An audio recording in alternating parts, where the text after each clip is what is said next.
আসসালামু আলাইকুম। সবাই কেমন আছেন? জানো বাবা, আমিও নাকি তোমার মতো হয়ে গেছি। যখন একটা ঈদ আসতো তখন তুমি নিজের জন্য কিছু না কিনে আমাদেরকে কিনে দিতে। এখন বাবা তোমার মতো আমিও হয়ে গেছি।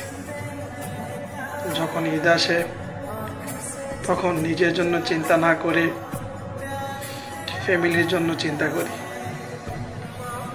কত কষ্ট না করছো তুমি বাবা, তোমার ঋণ কখনো শোধ করতে পারবো না।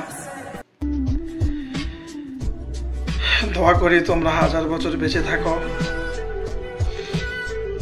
এখন দোকানে যদি কিছু মনে চাই, কিছু খাইতে পারি না, এই জন্যই খাইতে পারি না বাবা। ফ্যামিলির কথা চিন্তা হয়ে যায়। আমি যদি ভালো কিছু খেয়ে ফেলি, আমার ফ্যামিলিকে কিভাবে চালাবো? জানো বাবা,